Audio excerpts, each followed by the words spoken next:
Qué bueno es el Señor. Dios te bendiga rica y abundantemente una vez más en el poderoso nombre de Cristo Jesús. Decíamos qué bueno que es que tenemos otro día más en la casa de Dios, esta vez para escudriñar, estudiar su santa y bendita palabra. Empezamos la semana pasada estudiando el libro de los Hechos o los Hechos de los Apóstoles y decíamos que aunque dice libros, los Hechos de los Apóstoles, cuando tú lees el libro detenidamente, te das cuenta que no hay tanto detalle como relato de los apóstoles como lo que el encabezado podría decirte. Tú esperas que te va a encontrar quizá con una biografía de los hechos, de cosas que hizo el apóstol Juan, el apóstol Santiago, en fin, los 12 discípulos que fueron luego apóstoles. Sin embargo, este libro se concentra más en dos personajes como apóstoles, que es el apóstol Pedro y el apóstol, más adelante, el apóstol Pablo. Bendito sea el nombre de Dios. Tampoco habla mucho de lo que ellos hicieron, sino más bien de lo que el Espíritu Santo hizo a través no solo de ellos, sino de otros más que no fueron directamente apóstoles, pero el Espíritu Santo mantuvo una misma línea operando en el nombre de Jesucristo y siendo así expandido a Cristo como persona. Por tanto, cabe resaltar que a la hora de estudiar este libro, lo que programa tu mente para entender un poco de lo que Cristo, por medio del Espíritu Santo, fue progresivamente haciendo. Y hay algo muy, pero muy importante, interesante acá. Y es que Cristo, lo que antecede a este capítulo 2, es que Cristo le dice, antes de ascender al cielo, porque cuando Lucas, que es el escritor de esto, escribe a Teófilo, le dice, ya que a muchos han escrito, me ha parecido a mí también indagar y poner en orden todas las cosas. Así que de ahí sale el Evangelio de Lucas. Y él empieza diciendo, como te escribí en el primer tratado, excelentísimo Teófilo, de las maravillas que Dios hizo, y empieza entonces a relatar esto que acabamos de leer. Dice, entre las cosas que Lucas le dice, que cuando Cristo ascendió, una de las cosas que le dijo fue, no se vayan hasta que sean revestidos del Espíritu Santo. Entonces me serán testigos, porque hay una capacidad que el Espíritu Santo le va a dar para que este mensaje pueda ser transmitido de manera clara y concisa para que no haya excusa alguna. Esa es una de las capacidades que le dio, fue hablar en otros idiomas para que el evangelio sea entendido. Y es por eso que habían partos, medas, elamitas, árabes, cretenses y un sinnúmero de naciones, y le escuchaban hablar su propio idioma. Hoy en día, de alguna manera, a veces Cristo te llama al evangelio. Cristo te llama al arrepentimiento. Toma un tiempo, no el arrepentimiento, no la conversión, sino más bien el llenarte del conocimiento y el proceso de santificación en el que va a ir creciendo. Algo similar pasó con estos muchachos, estos hombres, muchachos espiritualmente, niños espiritualmente, que necesitaban crecer. No se vayan hasta que sean revestidos, llenos del Espíritu Santo. Y dice que aquel día se celebraba aquella fiesta que de costumbre celebraba el pueblo judío, la fiesta de los 50 días después de la cosecha. Y coincide que todos estaban reunidos de diferentes nacionalidades. Cuando viene el Espíritu Santo, dice, como estruendo, y se posaron lengua en cada uno de ellos, y hablaba según el Espíritu Santo le daba que hablase. Por tanto, la lengua que se habló aquel día fueron lenguas humanas, lenguas entendidas por otros humanos. Bendito sea el nombre de nuestro Señor Jesucristo. Hay algo interesante acá, y es que una parte se maravillaba, pero había otra parte, dice, que se burlaban y decían, esto es lo que están es borracho. Cuando yo leía esto me recordaba que hay personas que al no manejar el inglés, y menciono el inglés porque es uno de los idiomas que un poquito más escuchamos acá, y dice, el gringo está hablando, y se pone a mofiarlo, y cuando esa persona está hablando, pues empiezan como a relajarlo. Al no entenderlo, lo que hacen es como tratan de hacer una mofa de lo que él está diciendo. Pero lo que esa persona está diciendo tiene un sentido, aunque usted no lo capte, no lo entienda. Lo mismo pasa si ellos te escucharan a ti hablar y se burlaran de ti solamente porque no te están entendiendo. La burla debería de ser a tu incapacidad de entenderme. no a mi capacidad de expresarme. Entonces, estos individuos que se burlaban, yo entiendo que eran aquellos que de alguna manera no entendían esas lenguas, no entendían lo que decía, y de ahí decían: está borracho, están balbuceando. Entonces vamos a seguir leyendo y veamos a Pedro puesto de pie, y dice: entonces Pedro dio un paso adelante junto a los otros 11 apóstoles y gritó a la multitud: escuchen con atención todos ustedes, compatriotas judíos y residentes de Jerusalén. No se equivoquen, estas personas no están borrachas como algunos de ustedes suponen. Las 9 de la mañana es demasiado temprano para emborracharse.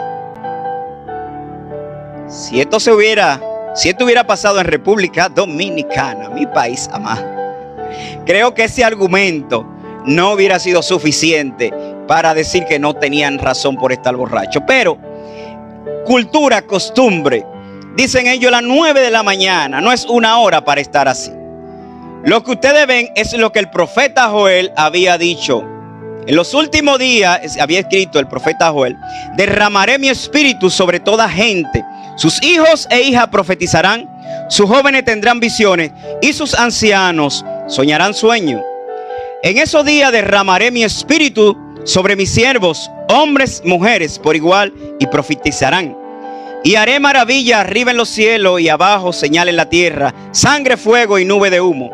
El sol se oscurecerá y la luna se pondrá roja antes de que llegue el gran glorioso día del Señor. Pero todo el que invoque el nombre del Señor será salvo.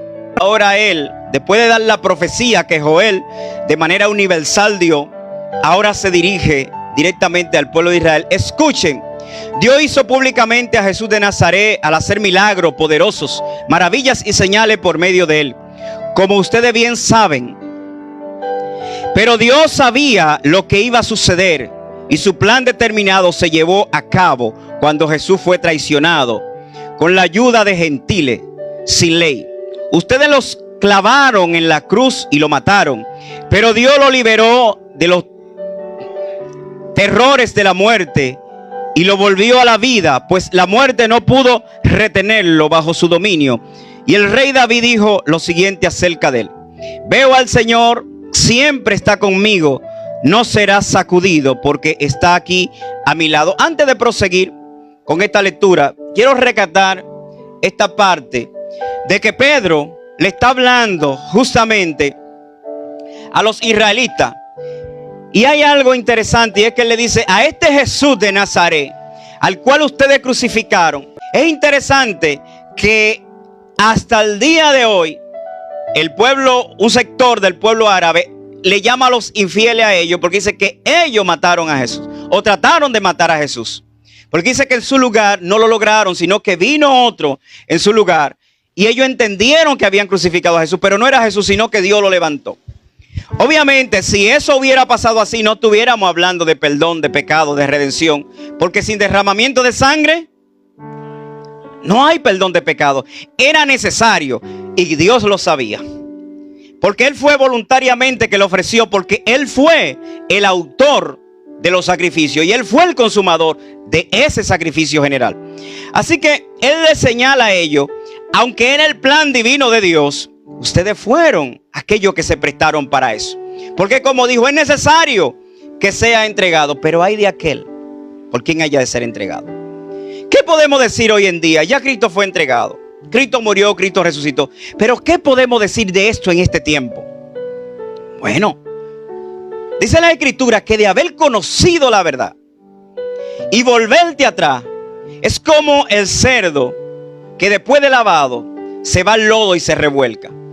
Y peor aún es como el perro que después de vomitar toma su propio vómito y lo come. Dice, mejor le hubiera sido, Javier, no haber conocido a Dios y lo que viene. De igual manera, aunque usted hoy en día no haya estado en ese momento, estamos viviendo un momento similar.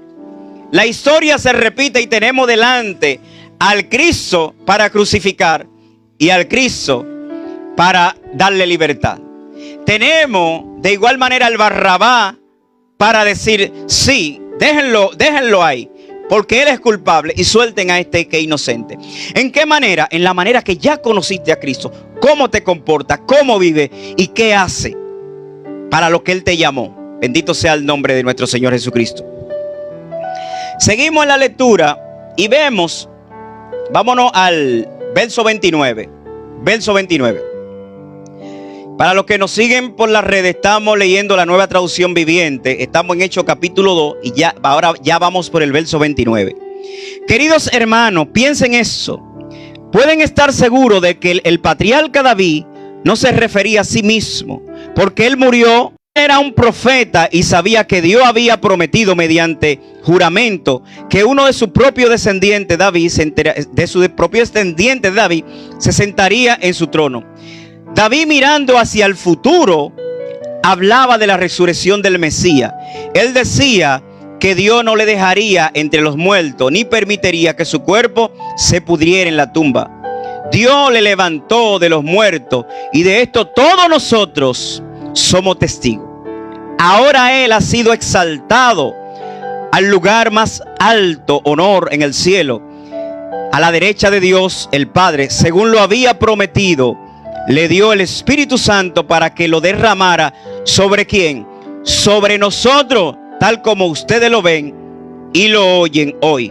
Pues David nunca ascendió al cielo, sin embargo dijo: el Señor le dijo a mi Señor: siéntate en el lugar de honor a mi derecha. Bendito sea el nombre de nuestro Señor Jesucristo. Verso 36. Por lo tanto, que todo en Israel sepan, sin lugar a duda, que a este Jesús a quien ustedes crucificaron, Dios le ha hecho tanto Señor como Mesías. Mesías es libertador. La palabra de Pedro, esto es interesantísimo, este verso 37. Wow. Las palabras de Pedro traspasaron el corazón de ellos, quienes le dijeron a él y a los demás apóstoles: ¿qué debemos hacer? Óigame, cuando usted y yo recibimos el impacto de la palabra, no podemos quedarnos igual. La naturaleza caída va a hacer todo lo posible por sentirse que no hay nada bueno, no hay nada interesante, es un desperdicio. No vale la pena. Día de estudio bíblico. Lo que hay es estudio bíblico. Vámonos para la iglesia. ¿Qué hay? Estudio bíblico. No, estudio bíblico. Óyeme, y yo voy para la iglesia, para tu iglesia, hoy invítame. No, hoy hay estudio bíblico. La palabra, cuando ellos escucharon la palabra, y la palabra que Pedro habló fue la palabra escrita del momento, dice que traspasaron su corazón y hubo una actitud al escuchar. ¿Qué debemos hacer?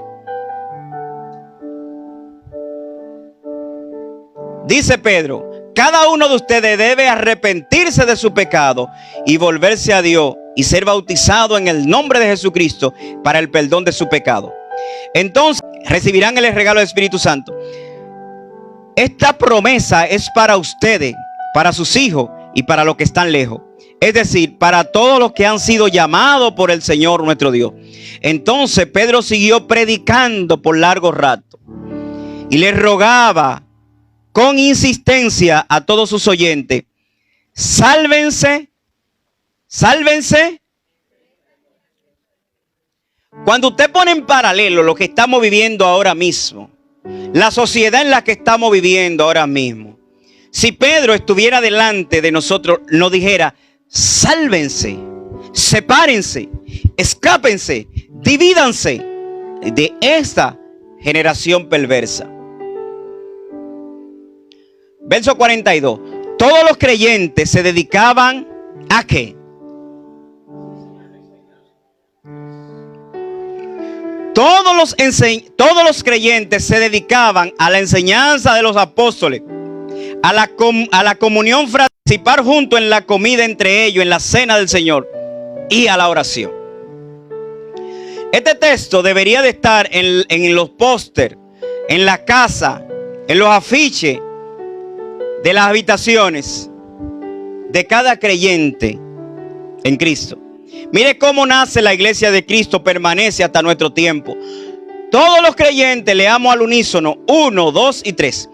todos los creyentes se dedicaban a la enseñanza de los apóstoles, a la confraternidad, a compartir juntos en la comida, entre ellos la cena del Señor y la oración.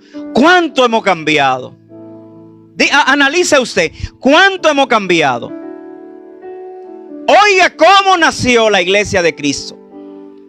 Que de hecho, ¿cómo fue la continuidad de la iglesia de Cristo? Porque la iglesia de Cristo empezó cuando el Mesías inició su ministerio durante esos 3 años y día a día caminaba, predicaba, enseñaba día a día dentro y fuera del templo.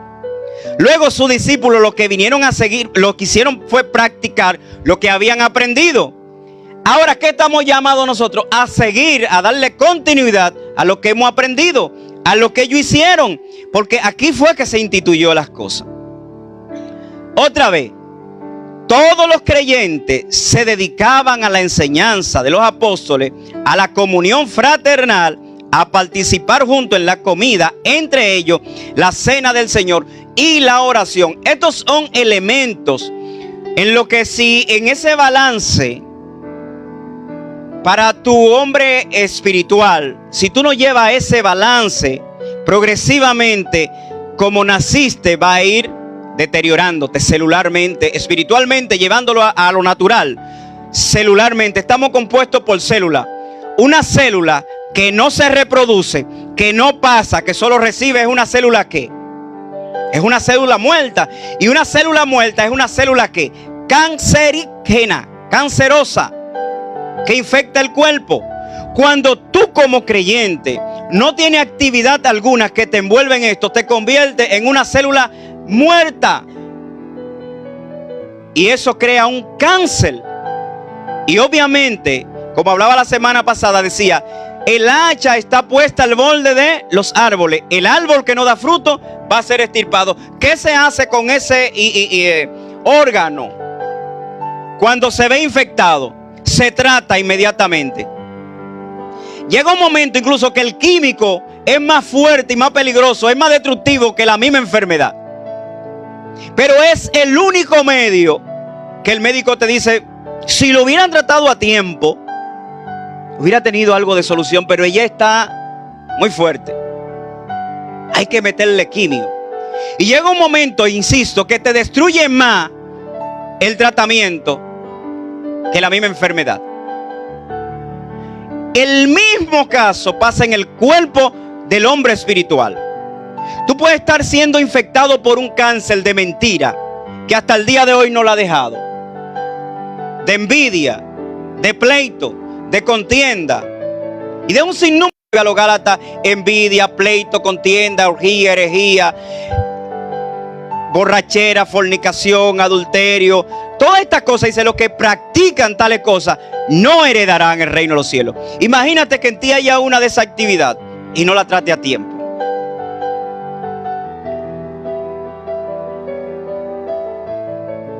Al final,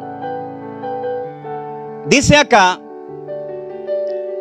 el verso 43, que esto se ha ido perdiendo, para no decir se ha perdido y dejar algo en el fondo. Verso 43 del libro de los Hechos, capítulo 2, para los que están del otro lado. Hechos, capítulo 2, verso 43 dice: un profundo temor que vino sobre todos ellos, y los apóstoles realizaron muchas señales milagrosas, maravillas. Todos los creyentes se reunían en un mismo lugar y compartían todo lo que tenían. Vendían sus propiedades y las posesiones y compartían el dinero con ellos en necesidades. Adoraban junto en el templo cada día. Se reunían ¿dónde? En las casas para la cena del Señor, y compartían ¿qué? Su comida con ¿qué? Con gran gozo y generosidad. Y todo el tiempo, no, los lunes, miércoles, jueves, todo el tiempo alababan a Dios y disfrutando de la buena voluntad de toda la gente. Y cada día el Señor agregaba a esa comunidad cristiana lo que iban siendo salvos. Fíjate eso. Si tomamos el verso 43, todo el tiempo alababan a Dios disfrutando de la buena voluntad de toda la gente. Punto. Si dejamos esa parte y obviamos todo eso y empezamos después del punto y tomamos la I, solo la I. Vamos a leer después la I. 1, 2 y 3. Y cada día, lo tenemos. Verso 47, después de la I. Y cada día, lo tenemos.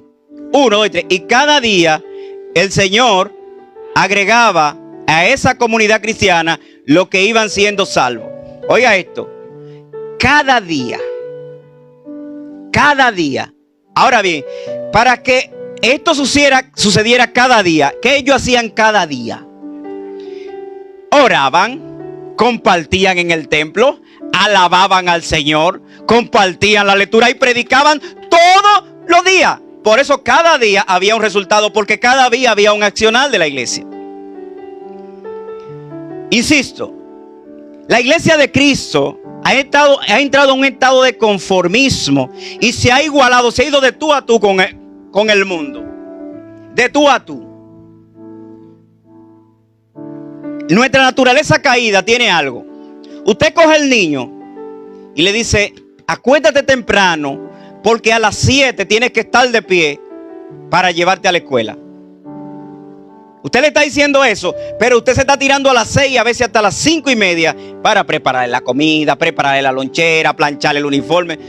Lo único que tú le estás pidiendo es que a las 7 esté lista, para bañarse, asearse, desayunarse, lo que tú le vas a preparar, irse a la escuela para beneficio tuyo. No, para tu beneficio, para que aprenda a leer, a escribir, para que no te engañen, para que después no esté pasando vergüenza. Toda esa inversión tú la haces por él, para él. ¿Y qué hace el niño? ¿Lo celebra? No se quiere levantar. Se quiere resistir. Pero cuando le dicen en la escuela, niños, mañana tarde de colores, nos vamos para Agua Splash, así que llévenle a madre. Le pasan una carta. Pero 2 meses, si usted recuerda, 2 meses atrás le habían mandado una carta a usted que nunca llegó. De su comportamiento, de su calificación, y yo no sé por qué, pero la carta se le perdió en el camino, se le olvidó dársela. La idea es que cuando la maestra le pregunte a usted le dice, yo no leí la carta. Pero la carta de Agua Splash le llega. Para los que están de aquel lado, Agua Splash es un lugar recreativo que comulga agua, por cierto. Pero en tu país, cualquier actividad que sea recreativa para niños, pues imagínate lo mismo. Tenemos un día recreativo. ¿Qué hace el muchachito, el niño? Llega a la casa contento. Mami, papi, yo que te entrega las cartas adelante. Y si él puede añadir, y no puedo faltar. Y no puedo faltar. Eso va en la nota, en sociales. En relaciones humanas. Que estoy bajito. ¿O no? No. Ahí voy. Ese día tú no tienes que llamarlo. De hecho, ese día amanecen con ojera. No duermen. Y te levantan ellos a ti. No pude dormir. Y contento y se ven alegres. Interesante, ¿verdad? Pues mira, llévalo ahora al cristianismo que estamos viviendo ahora. Hoy es jueves. La Iglesia de Dios Refugio Eterno de República Dominicana, ubicada en Caleta, calle 12. Tiene estudio bíblico hoy jueves a partir de las 7:30. No te lo pierdas, porque la palabra misma dice que mis palabras son alimento. Jesús mismo dijo, no solo de pan vive el hombre, y se está refiriendo al hombre espiritual, sino de cada palabra que sale de la boca. Así que no te lo pierdas. Y el apóstol Pedro dijo, deseen como niños recién nacidos la leche no adulterada, que es la palabra de Dios. Cuando te dicen eso, tú dices, va a ir, hermano. Por el más mínimo detalle te queda. No entiende que es para tu propio bien, es para tu propio beneficio. Es necesario para crecer. Es necesario para crecer. Para que tu hombre espiritual crezca y no mengue, es necesario. A veces uno está muy de bien porte y coloradito y muy bonito el hombre natural, y está bien. Pero si le pudiéramos hacer una topografía al hombre espiritual, Ay, caramba. Cualquiera inatractivo, cualquiera ni lo vería, se le verían los huesitos acá. Porque el hombre espiritual se alimenta de la leche no adulterada, que es la palabra de Dios. Yo no te digo un texto. Clama a mí, yo te responderé. Y aunque los ríos no te anegarán, Jehová es mi pastor. No, está bonito eso. Pero yo no te estoy hablando de eso, ni Cristo se refirió a eso. Cristo se refirió al estudio de la palabra de manera progresiva y sistemática, porque toda palabra es útil para enseñar, para instruir y para redarguir en justicia. Y ellas son las que te hacen sabio y entendido. No una parte de ella, no una porción. Toda la palabra, bendito sea el nombre de nuestro Señor Jesucristo.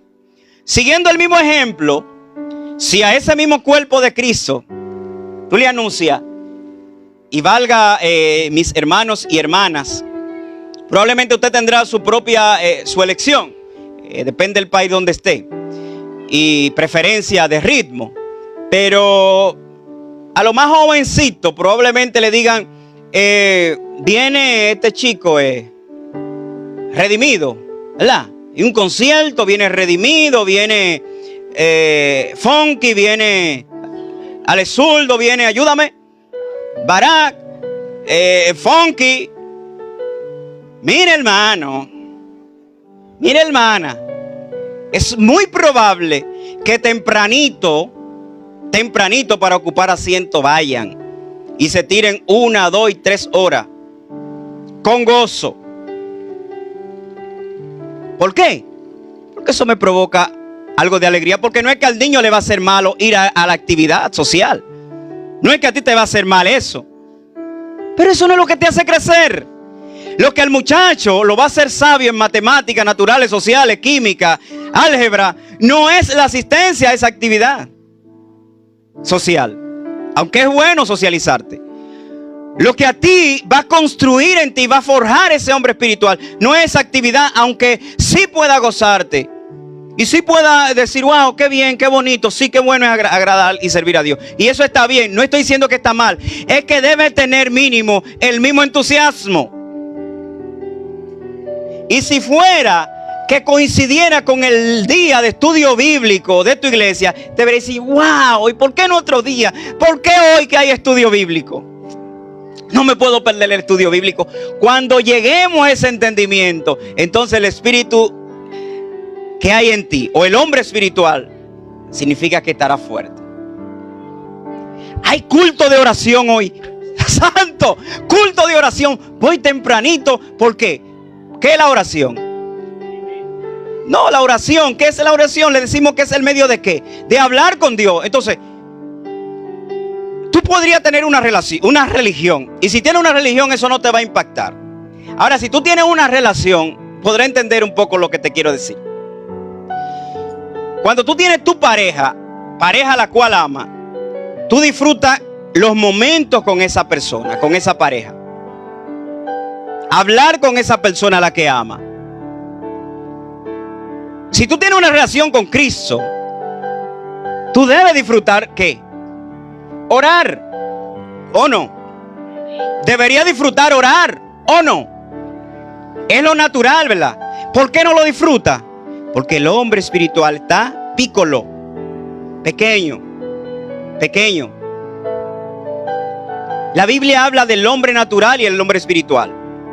Son dos naturalezas que se oponen entre sí, según Gálatas capítulo 5, verso 13 hasta el 24.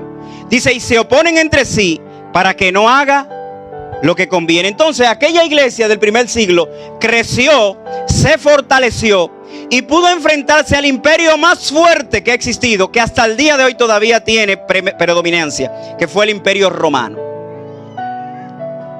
Ni Nerón, con sus leones, con sus hogueras, pudo detener la avanzada de ellos.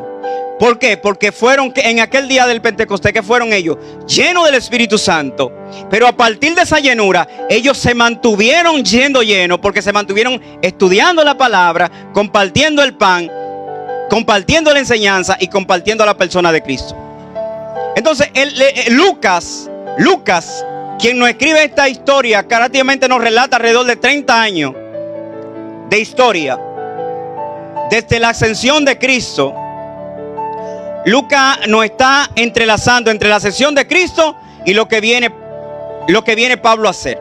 Si no existiera los escritos de los Hechos de los Apóstoles y nosotros pasáramos de los evangelios a las cartas, definitivamente quedaríamos con un vacío en el entendimiento.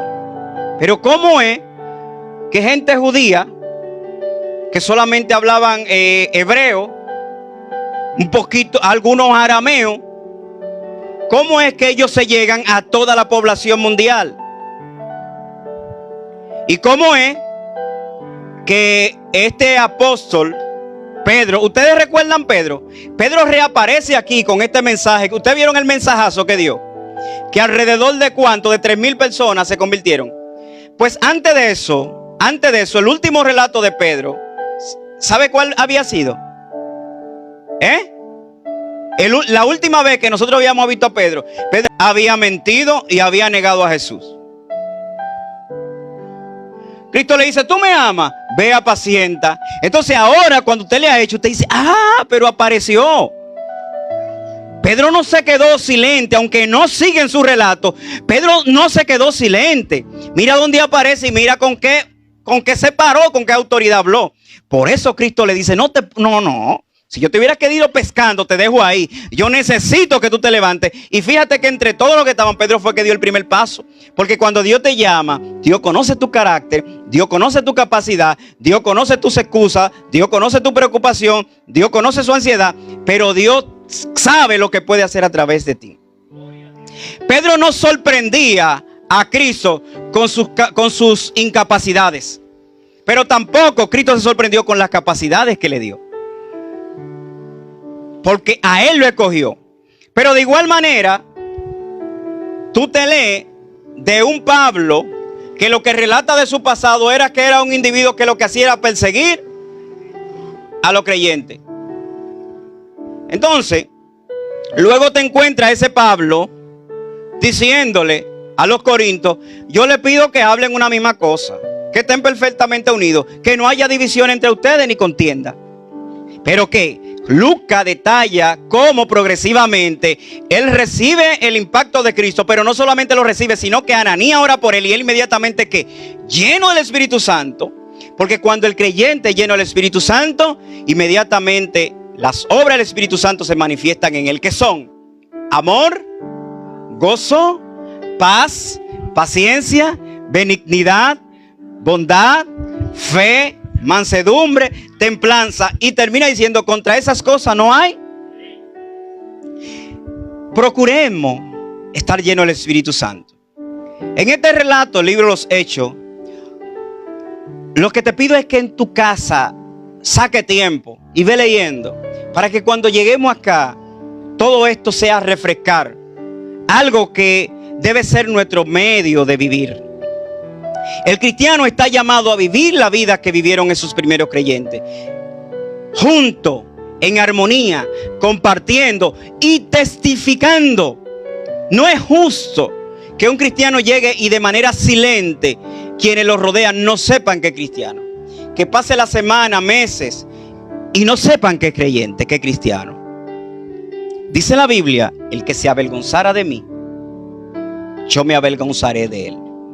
Aquellas personas que creyeron en aquel día, dice que inmediatamente entraron a las aguas bautismales y dieron testimonio público de que habían creído en Cristo Jesús. Dale un aplauso a Cristo.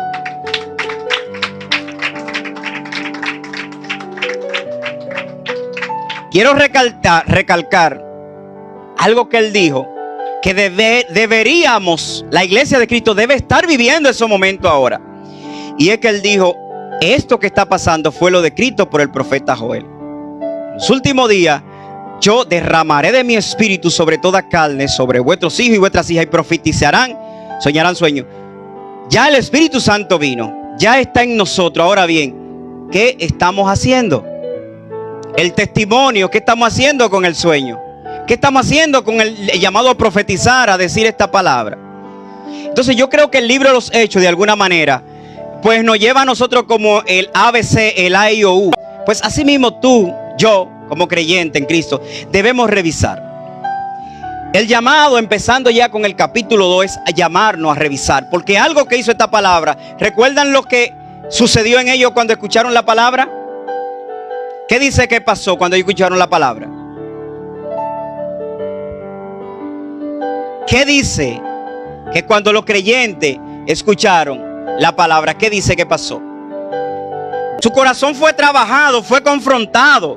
Eso fue lo más parecido a lo que pasó cuando le llevan a Jesús a esa mujer sorprendida en el acto de adulterio. Y dice que él escribe, dice que cada uno examinándose, analizándose ellos mismos por su conciencia, desde el mayor hasta el menor, se fueron así. Cuando Cristo dice, ¿y dónde están? No, ninguno. Entonces yo lo que quiero es que a partir de hoy tú te revises y digas, ¿cómo yo estoy respondiendo al llamado de estudiar progresivamente la palabra, de la oración y de compartir con mis hermanos el día a día en el templo, en la oración, en las casas, donde quiera que está? La vida del cristiano tiene que ser un modelo de una vida diferente, aunque tenga algo de paralelo a la vida secular, pero tiene que tener diferencia marcada.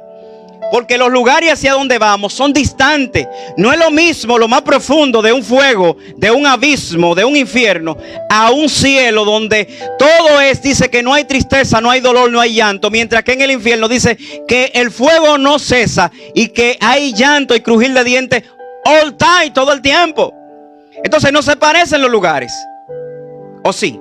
El lloro y el crujir del diente por los siglos de los siglos. No se parecen. Así tiene que ser de diferente nuestra vida. Tenemos que marcar diferencia en las cosas que amamos, en las cosas que hacemos y en cómo decimos las cosas. Amén. El Espíritu Santo está hablando a la iglesia más claro que nunca. Y cuando Dios te juzgue, te va a juzgar por esto que he escuchado hoy. Porque Dios, Miriam, no va a juzgar es por el conocimiento. Dios no va a juzgar es por esto. Y debe haber un accionar en tu vida. Debe haber un accionar en mi vida. Y no podemos ser igual. Esta gente escucharon la palabra, inmediatamente se preguntaron, ¿qué debemos hacer? ¿Sabe cuál debería ser la pregunta ahora de ustedes? ¿Qué debemos hacer? ¿Qué vamos a hacer, Pastor Andrés? Díganme. Háganme la pregunta, esto debe ser la pregunta. ¿Qué debemos hacer? Vamos a hacer exactamente lo que ellos hicieron. Vamos a buscar más de Dios con ansia. Vamos a buscar escudriñar su palabra juntos, en armonía. Vamos a crecer juntos. Vamos a orar más. Vamos a ayunar más. Vamos a compartir más a la persona de Cristo.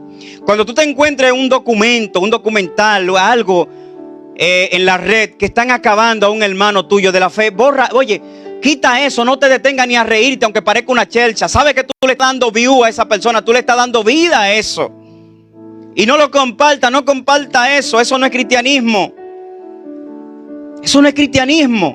No importa en el estado que esté tu hermano, no estamos llamados a eso.